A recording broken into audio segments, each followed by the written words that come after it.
잠언서 10장 19절에 보면요. 말이 많으면 허물을 면하기 어렵다 했어요. 말을 많이 하면 말에 실수가 있게 마련입니다. 그러니까 말을 많이 하는 것보다 말을 신중하게 하는 그런 모습을 취해야 됩니다. 최근 이제 이재명 씨 특별히 그 아내 그 측근에서 5급 공무원이 그 7급 공무원한테 갑질하는 것 때문에 온 나라가 시끌시끌하고요. 특별히 이제 갑질을 많이 당하는 세대가 20대, 30대잖아요. 사회초년생. 지금 그 20대, 30대가 진절머리를 치면서 지금 이재명 씨로부터 돌아서고 있다라는 뉴스를 접하게 됩니다. 고난당하는 욥을 위로하러 온 친구들이 욥을 위로한다고 했지만은 그 말 때문에 오히려 욥에게는 더 심한 고통을 안겨다 줌으로써 말의 중요성을 새삼 깨닫게 되는 겁니다. 욥이 이렇게 말하고 있네요. 2절 3절 보세요. 이런 말은 내가 많이 들었나니 너희는 다 재난을 주는 위로자들이로구나. 헛된 말이 어찌 끝이 있으랴. 내가 무엇에 자극을 받아 이같이 대답하는가 말씀하고 있습니다. 여기 이런 말, 2절에 이런 말은 이런 말이 뭐예요? 욥기서를 우리가 쭉 살펴보면 전반적으로 흐르는 악은 하나님의 징계를 벗어날 수 없다. 그리고 욥 너는 악인이다 그 뜻입니다. 욥을 악인이라고 단정하고 계속해서 너 네 죄를 회개하라. 이런 식으로 지금 욥의 친구들이 욥에게 강요를 해왔던 것입니다. 욥은 자신이 하나님께 회개하고 의롭게 된 의인으로서 자신이 이미 의롭게 되었음에도 불구하고 계속해서 회개하라. 이렇게 권면하는 것을 통해서 정말 자기 자신이 내가 이미 회개하고 깨끗함을 받았는데 아직도 내가 죄가 있어서 다시 회개해야 하는 그런 충고를 들으면서 내가 지금 하나님 앞에 회개한 방법이 잘못된 방법이겠냐 말이에요.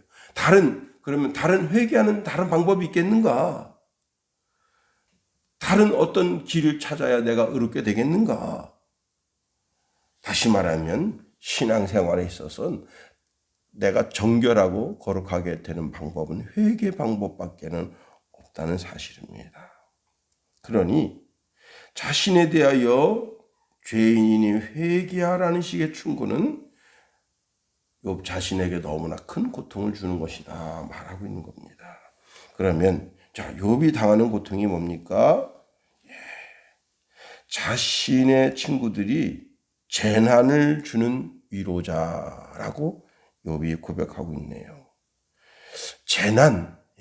재난이라는 단어, 재난이라고 하는 단어는 최소한 자신이 당하는 고난 정도가 자신뿐만 아니라 여러 사람에게 해를 끼치는 재해라 그렇게 단정해서 말씀할 수 있습니다. 그러니까 재난은 자기 혼자만 당하는 게 아니고 자기 주변에 있는 수많은 사람들이 같이 당할 때 재난이라 말할 수 있는 거예요. 사실 재난이라고 하는 것은 노동과 수고의 불쾌한 요소와 관계가 있습니다. 하여튼 인생에 있어서 재난이 일어나는 것은 매우 힘들고 어려운 일임에는 틀림이 없습니다. 욥은 친구들의 말을 들을 때마다 자신의 삶에 재난 수준의 고통, 슬픔, 분노, 불행, 고생, 인생의 무가치함, 멸망을 느끼게 된다라고 지금 말하고 있는 겁니다. 내가 아는 충고가 상대방에게 충고가 되지 않고 오히려 재난을 주는 것 같은 악한 말로 그 사람 심령에 들리게 된다면 그것은 위로가 아닐 거예요. 베드로전서 3장 10절에 보니까 그러므로 생명을 사랑하고 좋은 날 보기를 원하는 자는 혀를 금하여 악할 말을 그치며 그 입술로 거짓을 말하지 말고 악에서 떠나 선을 행하고 화평을 구하고 그것을 따르라. 주의 눈은 의인을 향하시고 그의 귀는 의인의 간구에 기울이시되 주의 얼굴은 악행하는 자들을 대하시느니라 말씀하십니다. 생명을 사모하고 연수를 사랑하며 복받기를 원하는 사람은 누구냐? 내 혀를 악에서 금하며 내 입술을 거짓에서 금할지어다. 악을 버리고 선을 행하며 화평을 찾아 따를지어다. 예. 이번에 이제 베이징 동계올림픽 있잖아요. 예, 저는 베이징 동계올림픽 그걸 보면서 깜짝 놀랐습니다. 그 눈이요, 전부 다 사람이 만든 눈이래요. 와, 역시 중국 보통 나라가 아닙니다. 근데 이제 우리나라 선수가 이제 거기 뭐라고 이제 좀 이렇게 글을 썼더니 문자 폭탄을 받았대요. 1억 4천 개의 문자가 막 다 이게 중국어를 모르니까 우리는 다 비난하는 글이겠죠. 참 정말 그런 걸 보면 쪼잔하다. 아니 잔치를 벌이고 있는 사람이 화를 내면 어떡합니까? 잘하라고 매달다라고 격려를 하고 물론 이제 심판이 뭐 불법적으로 그냥 그렇게 뭐 심판을 한다 할지라도 국민들은 우리나라 이렇게 와서 하는데 멋지게 승리하고 가세요 이렇게 격려하고 위로해야 그 잔치 벌인 사람의 아들의 입장이지. 선수들은 막 비난하고 또 현장에 나가 있는 기자를 그냥 들러매치고 그런 식으로 하면 되겠는가 하는 겁니다. 우리가 위로할 때 내가 하는 위로가 상대방 사람의 마음을 오히려 찢어놓는다면 그것은 재난이 될 수가 있다는 겁니다. 자, 그러면 욥이 당하는 고통의 두 번째는 뭐냐? 그들의 헛된 말이 끝이 없대요. 3절 말씀 보세요. 헛된 말이 어찌 끝이 있으랴 그랬습니다. 자, 엘리베스가 이제 욥기서 15장에서 욥에 대하여 욥의 가슴 속에는 동풍이 있다. 제가 동풍을 설명드렸죠 어제. 사막에서 불어오는 뜨거운 바람이 식물을 다 말라 죽이는 거예요. 우리나라 높새바람 같은 그런 것 또는 이제 봄에 아주 강풍이 불어가지고 식물을 다 기껏 고추도 심고 마늘도 심고 파도 심고 그 다음에 오이도 심는데 특히 오이나 이제 호박은 모종이 굉장히 약해요. 막 하우스에서 나왔어. 심어놨더니 그냥 강풍이 불어가지고 다 불겨버려. 그런 농부의 마음 찢어지죠. 그 어느 한 개인의 밭에서만 그런 것이 아니라 강원도 전체 경기도 전체 밭에 강풍이 불어서 그렇게 다 그냥 호박이 부러지고 오이가 부러졌다고 생각해 보세요. 그게 참 재산적 손해도 어마어마할 겁니다. 자, 그런데 그 동풍과 같은 말로 오늘 헛된 말을 빗대어서 이야기하고 있는 겁니다. 헛된 말은 뭐예요? 들어도 유익을 주지 않는 말이 헛된 말이에요. 오히려 헛된 말을 들으면 그냥 화가 나죠. 쓰잘데없는 말. 사도 바울이 디도에게 권면하면서 디도서 2장 8절에 보니까 책망할 것이 없는 바른 말을 하게 하라. 이는 대적하는 자로 하여금 부끄러워 우리를 악하다 할 것이 없게 하려 함이라 했습니다. 바른 말은 상대방에게 유익을 주고 교훈을 주고 그 사람의 삶을 고치게 하는 겁니다. 바른 말은 성도에게 유익을 주는 거예요. 올바른 길로 갈 수 있도록 그 걸음을 고쳐주는 겁니다. 허망한 말은 진실도 담겨져 있지 않을 뿐만 아니라 그 말은 무책임해요. 책임 없이 막 짓거려대는 말. 저도 이제 그 유튜브나 또 이제 페이스북, 뭐 SNS를 하면서 댓글 다는 걸 굉장히 좋아하는데, 어느 날 이제 아들이 그래요. 아빠, 그런데 댓글 달지 마세요. 왜?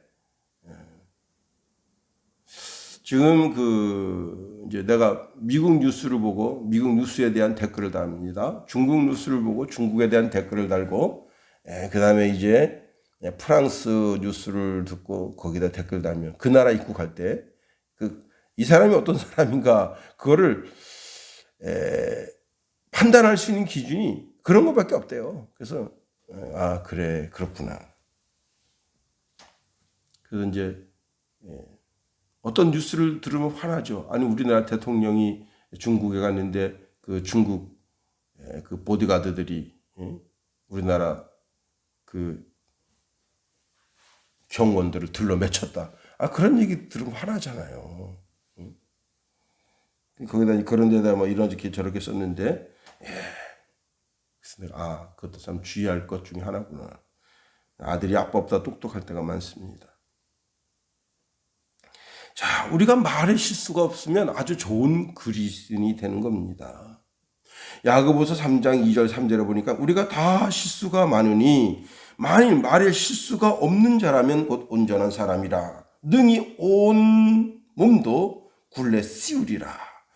우리가 말들의 입에 재갈 물리는 것은 우리에게 순종하게 하려고 그 온몸을 제어하는 것이라 했습니다. 우리 입에 말이 참 중요해요. 어떤 그 신부님이 그 동네 그 젊은 처자집에 자주 드나거립니다.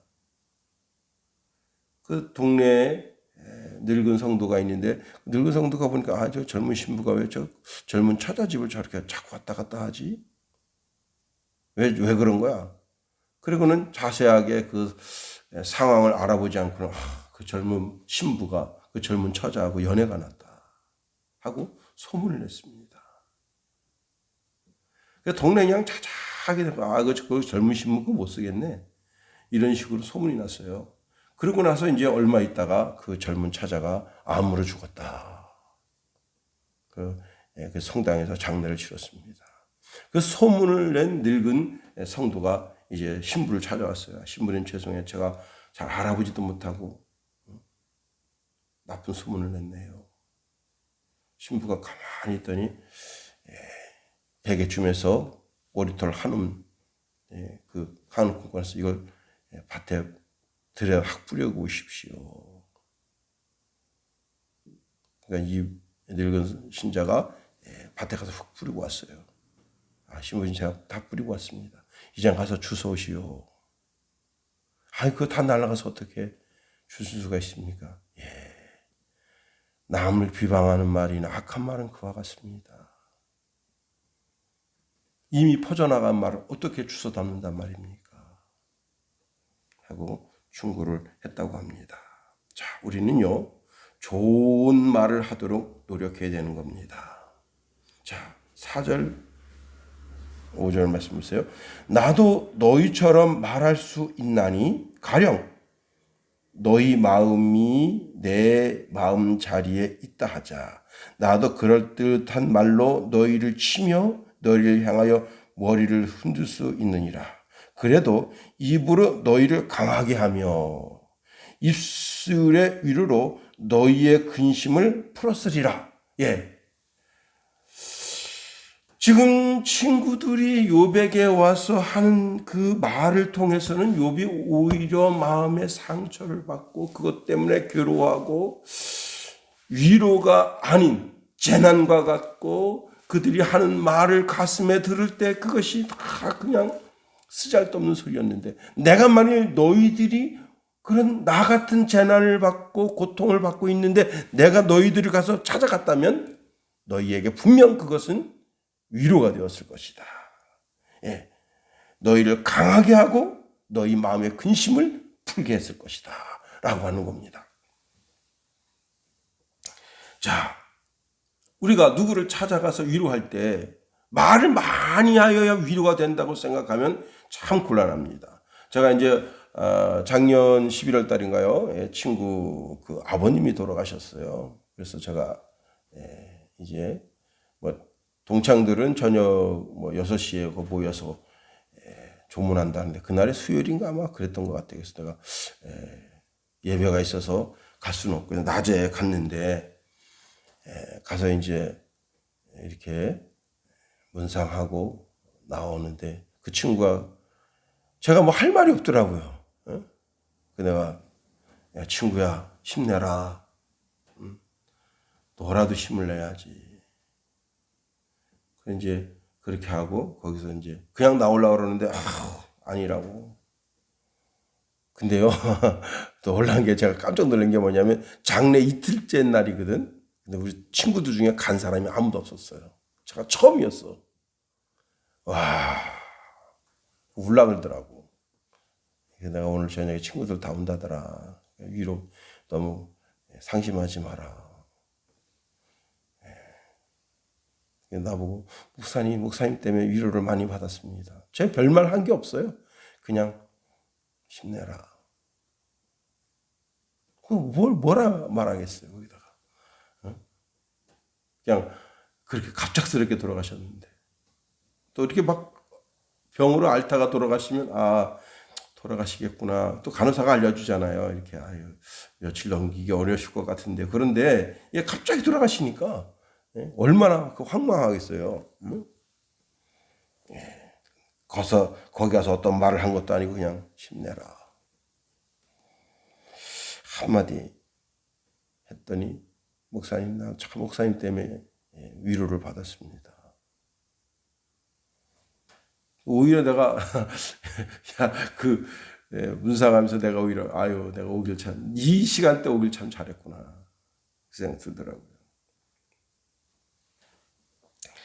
자, 친구를 만났습니다. 친구를 만나서 어떤 말을 해야 되겠어요? 은혜로운 말, 사랑의 말, 위로의 말을 해야죠. 잠언서 17장 27절 28절에 보니까 말을 아끼는 자는 지식이 있고 성품이 안준한 자는 명철하느니라. 미련한 자라도 잠잠하면 지혜로운 자로 여기우고 그 입술을 닫으면 슬기로운 자로 여기우느니라. 사람들이 말을 많이 하여야 상대방을 위로한다고 생각하는데 그렇지 않습니다. 어떤 할아버지가 이제 큰 병에 걸렸어요. 그래서 의사가 당신 기껏 살아야 한 15일 살겠습니다. 근데 이제 아들이 아버지 막 들어와서 막 소란을 피웁니다. 딸년들이 막 아빠. 근데 그냥 이 할아버지가 자기가 죽는다는 그 말이 자기 속에 꽂혀가지고 아들도 보기 싫고 딸들도 보기 싫고 며느리도 손주 새끼도 다 보기 싫어요. 그런데 이 할아버지가 이제 늘 놀이터에 나가면 같이 눈 마주치는 7살짜리 꼬맹이가 있는데 그 꼬맹이가 딱 왔어요. 그래가지고 오더니 얘가 뭔 말을 하겠어. 7살짜리가. 그 이제 할아버지 많이 아파? 많이 아프다. 할아버지 내가 호호해 줄게. 어디가 아파? 그러니까 가슴이 아파. 가슴에도 할아버지 힘내. 그 한마디 할아버지가 펑펑 울었다는 거예요. 자, 친구들을 만나서 어떤 말을 해야 되겠어요? 그 상대방에게 은혜로운 말, 그 상대방이 힘을 얻으시는 말. 골로새서 4장 6절에 보면요. 너희 말을 항상 은혜 가운데서 소금을 고르게 함과 같이 하라. 그리하면 각 사람에게 마땅히 대답할 것을 알리라. 또 내가 뭘 말해야 될지 모를 때 그때 하나님 내가 무슨 말을 해야 될까요? 하나님께 구하면 내가 거기 그 자리에 있을 때 하나님께서 내게 할 말을 또 생각나게 해주십니다. 지혜롭게. 더 나아가 에베소서 4장 29절에 보니까 무릇 더러운 말은 너희 입 밖에도 내지 말고 오직 덕을 세우는 데 소용되는 대로 선한 말을 하여 듣는 자에게 은혜를 끼치게 하라. 욥이 내가 너희가 만일 나 같은 상황이었을 때 내가 너희를 찾아갔다면 분명 내가 하는 말에 너희가 힘을 얻고 용기를 얻었을 것이다. 오늘 모든 그리스도인들이 상대방을 만나서 권면하고 위로할 때 정말 누가 말하려면 어떻게 해요? 하나님이 말씀하시는 것 같이 하면 위로가 되지 않을 사람이 누가 있겠어요. 그리고 고통과 환난과 시련 가운데 있을 때 반드시 천국이 있음을 깨닫게 하고 천국을 준비하도록 하는, 그래서 하나님의 나라를 소개하는 말로 상대방을 위로함으로 그 말씀과 믿음과 소망 가운데 설 수 있게 하는 그런 온당한 말을 늘 입에 붙이고 사는 저와 여러분이 될 수 있기를 예수님의 이름으로 축원해 드립니다. 주기도문 하겠어요. 하늘에 계신 우리 아버지, 아버지의 이름을 거룩하게 하시며 아버지의 나라가 오게 하시며 아버지의 뜻이 하늘에서와 같이 땅에서도 이루어지게 하소서. 오늘 우리에게 일용할 양식을 주시고 우리가 우리에게 잘못한 사람을 용서하여 준 것 같이 우리 죄를 용서하여 주시고 우리 시험에 빠지지 않게 하시고 악에서 구하소서. 나라와 권능과 영광이 영원히 아버지의 것입니다. 아멘.